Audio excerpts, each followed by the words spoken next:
Welcome, everyone, back to My Wave podcast. So excited to have Stone Tippett with us today. Can't wait to hear his wave, hear his story, talk about his life. And I've known him just for a little while, just kind of hit and miss throughout, surfing really, and the restaurant you work out. But we'll get into his life story and surfing, and I can't wait to hear from him. But do want to thanks to Billy at Thorpe Creative. You can follow him at Thorpe Creative on Instagram. He's behind the scenes here, and super excited to see what's getting ready to happen in his life and in his future. And maybe in a next episode or so, maybe we'll get you on here, Billy, and let you share what's getting ready to happen. That'll be fun. But hey, if you've liked what you've been hearing and you would like to support the My Wave podcast, you can do so very simple. Just go to buymeacoffee.com /mywave, and you can buy me a cup of coffee, $5. It's not a subscription base. It's a one-time thing that you can buy me multiple coffees. I like coffee. So buymeacoffee.com /MySpace, My Wave. And then today's sponsor is Shredders Surf Camp. We'll learn to surf this summer at Wrightsville Beach. You can check us out at Shredders Surf Camp on the internet at shredderssurf.com. We do private lessons, camps, and it's just a fun time get in the water and learn how to surf.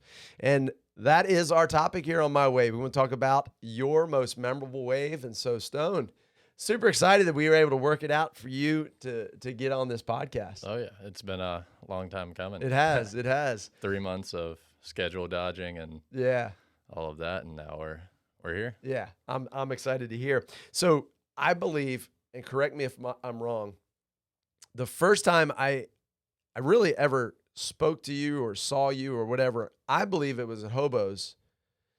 I think you were with Jarrett and Cameron, or maybe it's just Jarrett. I think it was just me and Jarrett. You and Jarrett. I believe, yep. Yeah, and we had gone to Hobo's, and I think you guys were down at Middles to start out.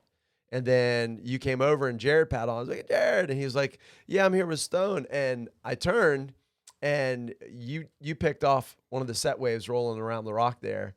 And I was like, that boy rips. And then I was like, that boy's tall. How tall are you? I believe I'm 6'5" now. Are you really? Yeah. Now, I mean, this is a whole topic in itself. There's not a lot of tall surfers. Nope, very, very few. So do you find it, I mean, obviously you work with what you have because you're living in your body. But as a surfer and as someone that has observed you surfing, I mean, you rip. Thank you. Yeah. And I think everybody in the lineup sees that and you don't come across as I'm better than you. And I appreciate that, but you are better than most of the people out there, and how is it? Do you find it as an advantage to be a taller surfer?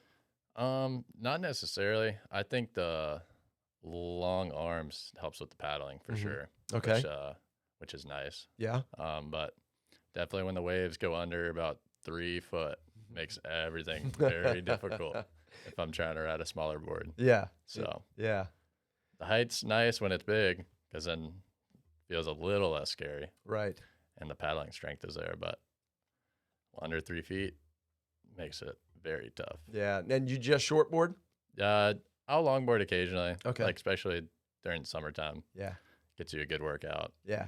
Keeps you sane when there's not good waves to ride. So Yeah. Yeah. Well, let's go back to Puerto Rico real quick. You take regular trips down there? I try to go once a year. Okay. Typically end of fall, beginning of winter, Mm-hmm. when they start getting better swells. Yeah. Probably been going there for about 4 years now, 3 Okay. years now. Yeah. Just try to go down there for at least like a week. Any special spots there?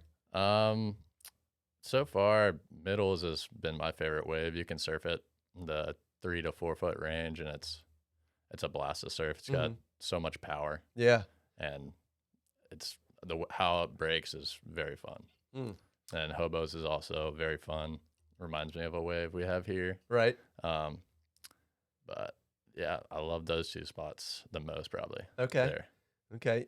You ever explore down further on the west side? Yeah, I've surfed around Wilderness Mm-hmm. a few times. Mm-hmm. Other than that, not really. Yeah. Surfed in Isabella a few times. Where was it? Maria's, surfed there a few times. Okay. I think that's about it. Yeah. Now in Maria's, that's way down, like towards Rincon. Is that Maria's or? Yeah, yeah. Okay. It's in Rincon. Neat. Neat. Yeah. I'd like to do some more exploring in the future down there. Yeah. It's a beautiful place. Yeah, it's very Sweet pretty. people. Yeah. Yeah. And so when did you start surfing? I believe I was about 5 or 6. Okay. My brother grew up surfing, and he taught me when I was about 5 or 6. Okay. How much older is he? He is 10 years older than me. Okay. So he's 15-year-old and taking Yeah. his little brother out. Oh yeah. Fun. Did you grow up around here? Yeah, yeah. I was born in Raleigh, Mhm. but grew up here. Nice. Lived here for 19 years now. Yeah. So Been surfing ever since that early age? yep. Kept with it for Yeah. about, I guess, 15 years now. Do you remember what that first board was that he was pushing in on? Yeah, I believe it was a 6'1" or 6'3" green room Okay. board. So Yeah. Yeah. So you started out on a little board. yeah, well, I was a very little person, so I didn't need too much to get me going Yeah. at that age. That's cool. Yeah, any other sports you do? I mean, a lot of people see your height and say volleyball, basketball. Not anymore. Growing up, I did, and then surfing took the Yeah, advantage on that. that's good. That's good. As you know, because of your level of surfing, have you ever competed? I've competed a little bit, just like a few local contests Okay. here and there, but the competitive route's not really for me. It's fun to do every now and then, just go out and try to surf against people that are better than you Yeah. and hopefully win a little bit of money, Yeah. but don't really do it regularly. Sure. Sure. And that it's a different mindset. I mean, you talk to people who are competitive surfers, and man, they're all about it. You Oh, know, yeah, they it's- love it. Yeah, and then the strategy behind it and everything, and then if you ever observed a competitive surfer on a normal day, how they surf, Oh, definitely. it changes. Like, I'm kicking out if it's going to be a hard paddle back out. I'm going to kick out early. Yeah. I may not hit that last section. I'm gonna just I don't have to take somebody on the head, but they work that wave to the beach. Oh, if they can. every time. Yeah, and I think it's good they're practicing because that's what the judges are looking for, I guess, is utilizing the entire wave. I've never competed. I think it would be fun to try, but I'd probably kook out and come in last. Oh, yeah, but it's still a good time. Like if you get a couple friends, do like a local contest. Yeah. You just go down there, have a full beach day. Everyone's just trading off, surfing heats against each other. Yeah. And then when you throw in like a couple prizes, maybe a little bit of cash, Yeah. makes it pretty fun to do every once in a while. Oh, cool. I definitely won't do it often, but Yeah. don't mind doing it once or twice a year. Cool. Any sponsors along the way? I'd surf for Aussie Island Surf Shop, and Mhm. that's about it. Okay. I remember a friend of mine that I surfed with for a while. We would go to Outer Banks a lot, out of the Raleigh area, and he had a sticker on the back of his truck, and it said self-sponsored. I was like, I need that. I need Love that. that. Yeah, yeah. I'm paying for all my all my waves. That's cool. So where we'll talk more, just surfing and whatnot. But where are we going for your most memorable wave? I believe we'll be in the Outer Banks. Okay. I think we're gonna go with that one. I have a few in mind, but Yeah. I think the one I'm thinking of in the Outer Banks is Okay. gonna take over. All right. Now, East Coast travel surfing. Where have you traveled on the East Coast? Just up towards the Outer Banks, Mhm. really. Yeah. Emerald Isle on the way, but typically only Outer Banks area. Haven't gone further north than that, and I haven't really done much time in Florida. Okay. So Yeah. Why'd you skip over South Carolina, Georgia? it's not great. I believe it's a little worse than here, so Yeah. I'll pass those two states. Go on to the Sorry next. to those listening on the podcast from South Carolina, Georgia. Is there any waves in Georgia? Like, have you? I've seen pictures when we get hurricane swells, Okay. but other than that, I haven't really done too much research down Yeah, there. I haven't either. There's probably some hidden gems Oh, that, definitely. that we don't know about, and all the people in Georgia are like, please Yeah. don't come here. And then even South Carolina has a couple fun waves, like Mhm. Folly Beach. I've surfed there a couple times, and it gets pretty fun there. Did you ever travel down there, surf with Cameron when he was in school down there? I never did when he was in school, but I had I think I did one contest there, Mm. and then went there for a surfers healing event. Okay. I was working one time, Yeah. and the waves got pretty fun there. It was like 3 foot range. Oh, fun. Got to surf the washout. Yeah. So Yeah. they definitely get some fun waves there too. So what is Surfers Healing? I'm familiar with it, but our listeners might not be. What's Surfers Healing? Well, honestly, I'm not entirely too familiar with them. Okay. I've only done like a few events for them. Yeah. Few charity events through a surf camp I used to work at, Mhm, Indo mhm. Jacks. Yeah. I forget what they do specifically. Yeah. So the best that I know is it is for young people, adults who are on the spectrum with autism, and it is a time in the water. It's therapeutic. It is just that connection. Yeah. And I know if I say his name, I will hack his name up. But it's a guy from California. He had a son, I believe, that was born with autism, and he found that surfing was a safe place for him, for his son, and that he was different in the water.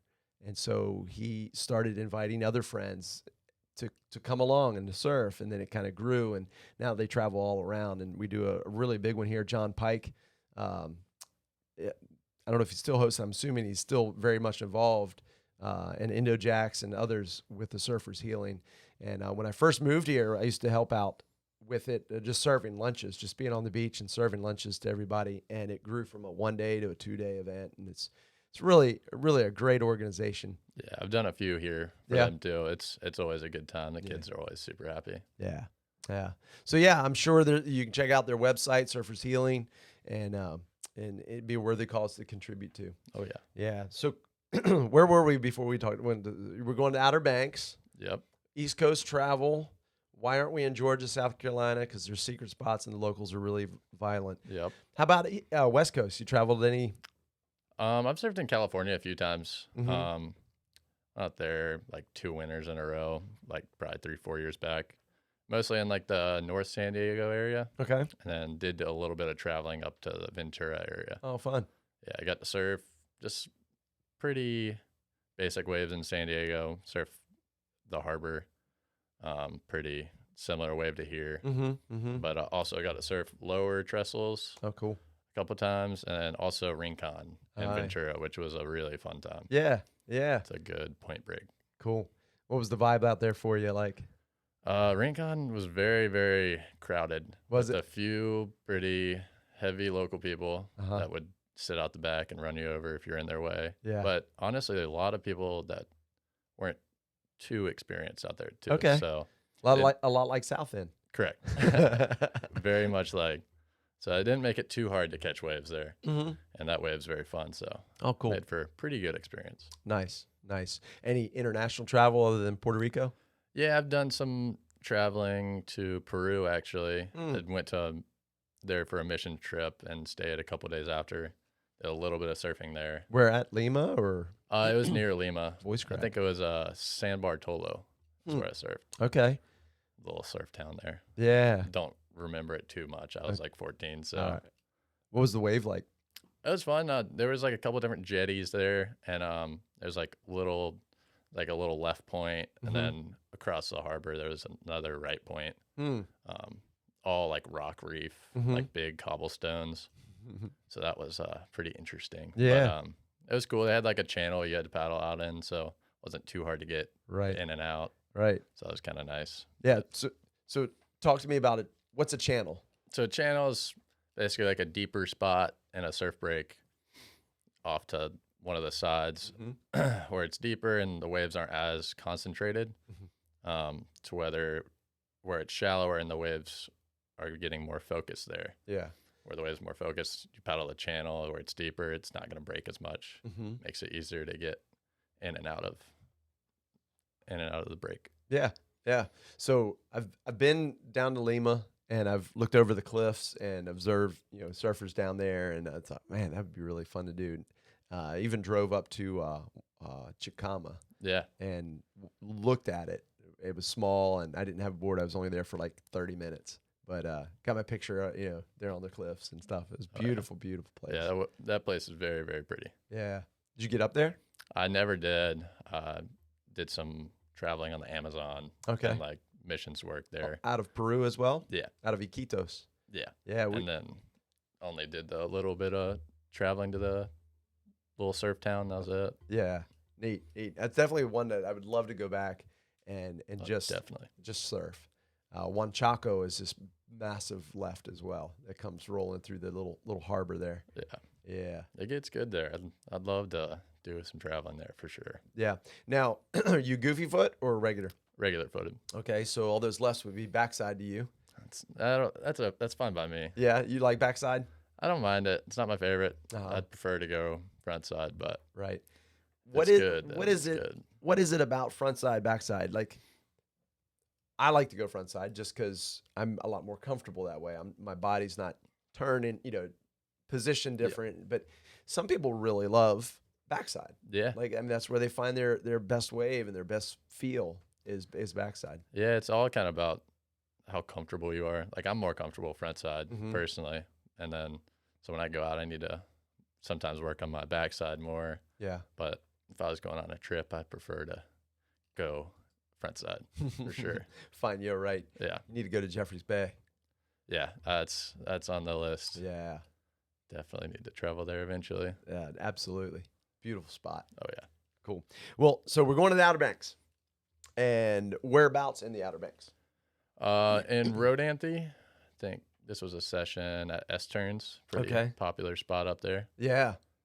Um, That's right as you're coming in to Rodanthe on the north correct. side. Yeah, yeah, it's right at the start. Mm-hmm.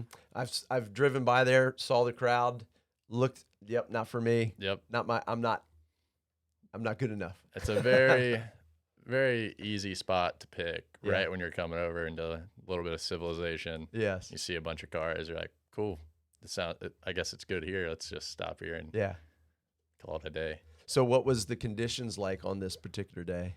I believe it was like probably 6 to 8 foot. Summertime, range. wintertime? Summertime. Okay. It was like beginning of fall. All right, so so- it's still warm, Yeah. still like 70, 80 degrees out. Water's like 78 probably. Mm-hmm. Was Also this a warm. hurricane? It was the back end of a hurricane. Okay. I can't remember which one it was. Yeah. But it was the back end of one. I was up there for like a few days already. All right. You score good prior to this? Yeah. Had a lot of like real fun days before, and then finally got big enough to get some real waves Yeah. the next Yeah. morning. So would you say 6 to 8? Yeah, around the 6 to 8 foot range. Mhm. The winds were good. Offshore up there is west, Yeah. so it's blowing like west southwest. So it's pretty perfect. Not blowing that hard. There's like 5-10 miles an hour. Pretty dreamy Yes. session. But It's crowded. a little bit, not too crowded. No more than like 30 people. Okay. A little bit of current, so everyone was kind of spread out. Yeah. Yeah. Were you there with some friends or just? Yeah, I was up there with one of my buddies, Gabe, and then I believe Jarrett might have been with me. Okay. I can't remember. We had a lot of trips in that little. Is that the one he broke his board? No, that was a different one. Okay. But that was Outer Banks. Yeah, Yeah, I do remember that. yeah, but this was during like a really good run of swell, and I made so many trips with different people. Yeah. Kind of hard to remember exactly who I was with, but I know Gabe was with me. Okay. Like a couple other buddies that live up there. Now, I've not met Gabe. I've heard his name thrown around recently, and I heard he rips pretty good. Yep, very, very good. Yeah. Better than me, easily. Well, I'd like to see him surf one day. Yeah, Maybe get him on the podcast. yeah, definitely. You Awesome. Yeah. Well, you got the connection. should. So S turns, pretty popular break. Anybody, as you observed, anybody kind of well known for the area or people that traveled in? Off first glance, kind of just couldn't really tell. Average Joes? Yeah, just typical people that live there. Just no one really caught the eye. Mm-hmm. Mm-hmm. Me and people that live there, my buddies that live up there, about the only people I kind of recognized Okay. hopping in. Yeah. Yeah. And so paddled out. Oh yeah, paddled out. I think my second wave was the one I'll be talking about. First wave was just stood up, just got pitched off like a 6-footer. So you got your destruction out early, Yep, right? yep. First wave just got pounded, just absolutely pounded. And Outer Banks compared to Wrightsville, same state, same ocean, but Outer Banks has a different power to it. Yeah, so it's a little deeper there Mm-hmm. off the coast. Mm-hmm. It gets a little. Our shoals block a lot of the swells, so it's a lot shallower. Yeah. So we don't get as much energy Right. from the swells, and there it's a little deeper, so they get a lot more concentrated energy from that deeper water. Yeah. Yeah. And so as that energy comes in, I mean, we may have the same hurricane and maybe, 12, 13, 14-second period. They get that hurricane, same swell, and the period jumps up a little bit, and it's pumping. Oh yeah, it's easily typically if it's good here, it's a couple feet bigger and better there Yeah. every time. Yeah. Did you run up there a couple weeks ago on that weekend that I think it was Anna, our first kind of disturbance in the It water? was on a Sunday. Mm-hmm. I actually did not go, but I heard it was very fun up there. Yeah. Yeah. I was going to leave after church and decided 4-hour drive, Yeah, 3 hours of surf. Monday morning looked rough. And so it would just be that 3-hour window. I should have done it. yeah. When you get those days, you get a little bit unmotivated. Once you get a Yeah. little bit unmotivated, you're probably not gonna go. Yeah. Like my dad used to say, he who hesitates is lost. Missed my opportunity. Missed it. So did I. Yeah. Yeah. So second wave. So first wave was a pounding, but you need to get that out of the way. Oh yeah, gotta start with that. It Yeah. gets you loose and comfortable for the rest of the session. Absolutely. But yeah, second wave, paddled into it, probably like a foot overhead, Mhm. head high range, and just pulled in. Had a really long line on it, just pulled straight into Was the this barrel. Backside, front side? Front side. Okay. Front side. So it was a right. But yeah, dropped in, pulled straight into the barrel, Mm-hmm. traveled through it for like a couple seconds. Yeah. I was pretty deep, made it over like the foam ball. Right. The foam ball is like the little part in the wave where it breaks inside the barrel. Yeah, And so although, You see it all coming Yep. on the outside, but it's also doing that same thing in the hollow on the inside. correct. Yeah. Yeah. So made it over one of those, traveled through it for another couple seconds. No way. And then came out of it and just was like honestly more amazed than anything that I made it out. Yeah. And then kind of just like looked around, trying not to claim it. And I like just kind of looking around in confusion that I made it and just like made eye contact with one of my buddies Yeah. sitting out the back, and then his face kind of lit up. I was like, Huh. can't believe he made that one. Yeah. So you were pretty deep. Yeah, that was one of my better barrels I've probably had Okay. in my lifetime for sure. Yeah. So we don't get a lot of barrels around here. Barrel time is limited. It's minimal. And so when you get in a situation like that, what's going through your mind? I mean, I- other than shock. Yeah, it's definitely more nerve wracking because here you're not really traveling through the wave, but Mhm. up there when you're surfing like an actual wave, you have to like adjust for having to surf that Mm-hmm. because it's harder drops to make. It's more steep. It just throws everything in a twist. Yeah. Yeah. You definitely have to be mentally on it, Yeah. physically on it. Got to be prepared. Yeah. Yeah. Because the beatings are harder, the wave is more critical, and everything, the dynamic changes. It ups your game. Yeah, 100%. Yeah. Yeah. So coming out, kicking out, paddling back out, you're probably like, did that just happen? Yeah, I got a smile. I'm like, got a grin ear to ear, just like, oh, that was awesome. And then Yeah. just kept on thinking about that the rest of the session, even though I had a couple more fun waves that session, but Mhm. like second wave, make your hold like trip worth it. Right. That's the best way Yeah. best way for it to happen. So, as we're surfing, we're always looking for that perfect wave, Yeah. that next one. Am I going to score? You see it coming. Just that anticipation and excitement about it.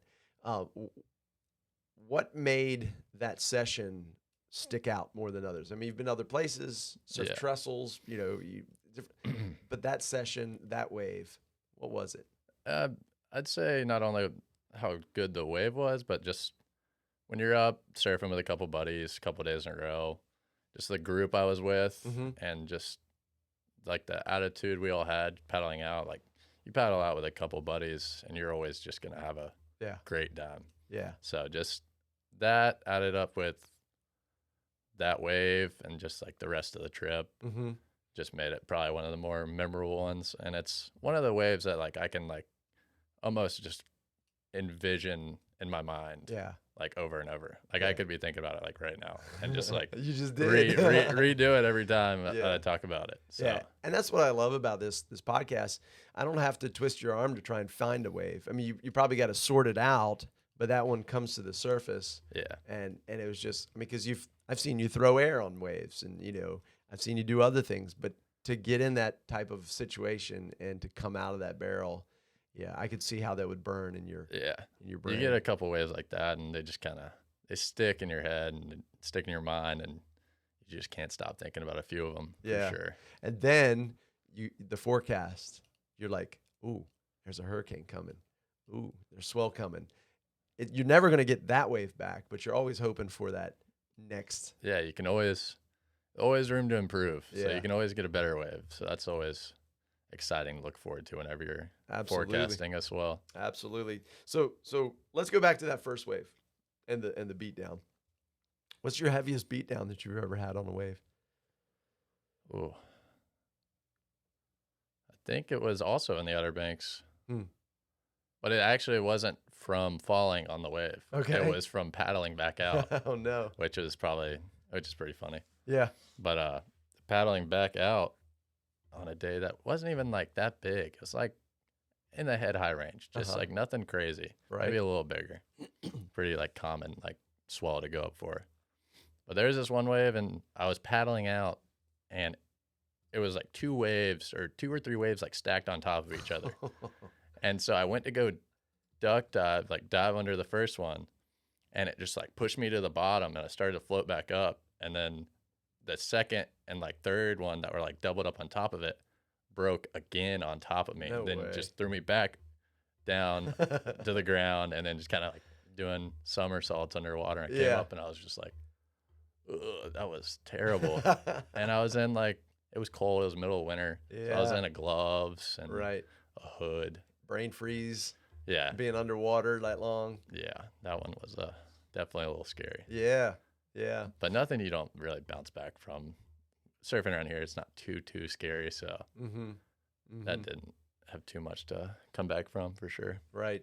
Right. I've only had one time here where I just got on a paddle out. Just got beat, and it was cold. Hood. I hate paddling out with a hood. It's a classic. Yep. I'll paddle out with a hood, and then I'll usually pull it off, just to save my head from the brain freeze. But I was just getting beat, and I just got wigged out. And one of the things that you often hear people say, and maybe you can elaborate on, is relax.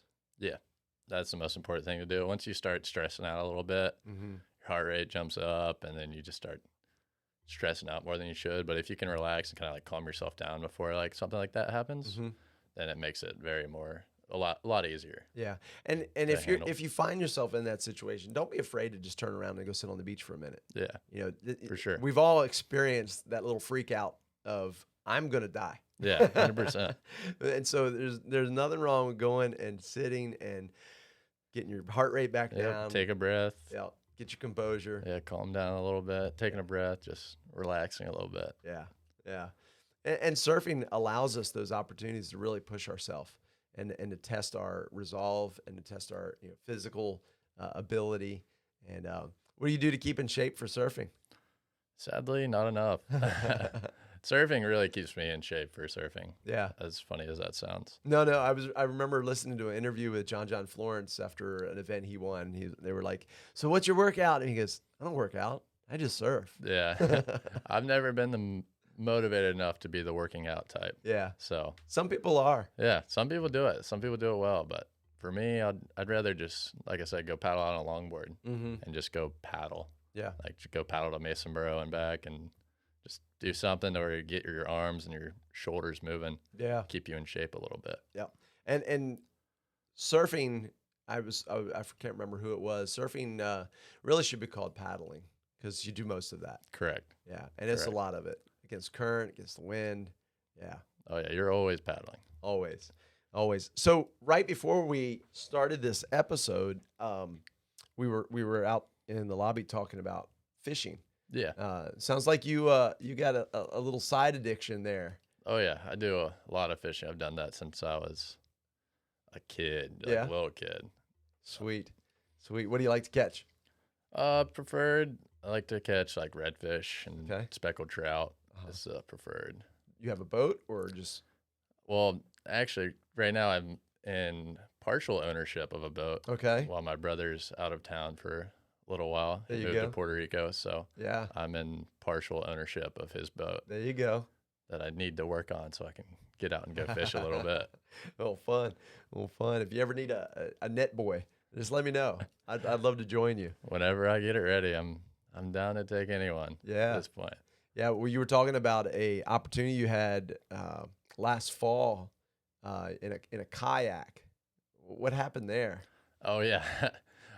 Sometimes I got a buddy that lives on Wrightsville Beach, and sometimes the Spanish will get up close to the beach, Mhm. and I decided to take his kayak and just launch it from the beach Yeah. and start adventures like that. So I did that for a couple of days, and launching from the beach is definitely interesting when you got like 2 foot waves, like, and you're carrying a fishing rod and like Right. like a cooler, and you're sitting flat above the water. And You you can't paddle. move that fast in a kayak. Yeah. I mean, not as fast as I'd want to. So paddling out through that's pretty interesting. Yeah. Yeah. But you scored some fish. Oh yeah, I got into a big school of Spanish Mm. one day and probably caught at least like 40 fish Wow. just by myself, just having a good old time and seeing them jump for like about a quarter of a mile. Oh, wow. And it was a grand time. That sounds good. That sounds good. So, did you do school, college? Yeah, or not college. I just did the high school thing and Yeah. went straight into working. Okay. Where you working? I work at Mess Hall, Uh-huh. a restaurant Great downtown. burgers. Thank you. Yeah. It's very good, very good. Yeah, so I'm just doing that right now full time. Cool. I've always been kind of like more work than school type. So Mhm. Nothing wrong with that. yeah, I love that more. Yeah. What's the future hold for you? What do you think? That's a great question. I ask myself that often. Yeah. Kind of just taking it one step at a time, Yeah. just working this job, making decent money, Good. trying to save up and try to travel a little bit. All right. That's the goal. Where's I- where's your next travel spot? Hopefully, I'm trying to either go to Nicaragua or Mexico Okay. in August. Yeah. So hopefully go there soon, and then long run in like September, October. Mm-hmm. I'm gonna try to go to France, Really? France or Portugal. Go into the Europe. Try Wow. to go over there. Wow. Hoscore, Yep, Hosiger. Hosiger. I don't know. I don't really know I don't how to speak say French. it. Well, that's fun, man. Yeah, We'll have to- hopefully that works out. Yeah, we'll have to That'll- do a part 2 and get your European adventure on here. Yeah, that'd be awesome. Yeah. No, I there's one spot that and I've talked to a guy about it, and then another guy gave me some. I would love to surf Israel, Yeah, Mediterranean, and so I've got a trip coming up end of December, 1st of January. I've got a few spots left. It won't be a surf trip, but Yeah. if we can talk to my guy that it's kind of the host. I'm his bag boy. If we can talk to him about getting down to the coast, maybe we could check out some spots. 'Cause Oh, there's yeah. some surf shops down there. I'm sure you could Yeah. easily rent a board from There's there. there's a QS that competes in Israel every year. Oh yeah, that's right. Yeah. I forget about that one. Yeah. So there's waves there. Oh yeah, it's surprising. You wouldn't think there is, but Mm-mm. there's waves in crazy places that I know it. no one even thinks about. Probably even Georgia. 100%. Well, cool. Well, Stone, thank you for being on the show, man. Of course, it was Yeah. a pleasure. Yeah. Now, in your, in these mission trips and different things that you've done, I'm sure you always have these small group times where you get together to read the Bible or whatever. You ever come across surfing in the scriptures? I have not. Yeah. And a lot of Not- people are like, not personally. Well, Jesus walked on water. Yeah. And not that. But there's a unique passage of scripture in Acts 27. So Paul is on his way to Rome. There's a shipwreck. The ship is destroyed on the reef. And he says, hey, everybody swim to shore. If you can swim, swim. And then it says, everybody else made it safely to shore. It says, some on pieces of the ship. So debris from the wreckage. And then the other part of that verse says, some on boards. And so I'm wondering, did they have boards on the ship? Or are these bigger planks that were broken up from the ship? Or what? What do you think? I don't know. It's pretty interesting to think about. I feel like I'd have to read it. Yeah. Like do a little thinking on it to give some good feedback on it. But Yeah. I'll have it ready for part 2. A lot of people say that I'm stretching it. Yeah. And maybe I am. But I'd like to think that one of those guys made it back in and like, hey, you want to paddle back out? It's not a bad thing to think about. It's not a bad stretch. No, not at all. For sure. Yeah. Well, Stone, thank you very much. Of course. Yeah. Take care, buddy. Thank you. All righty. Bye.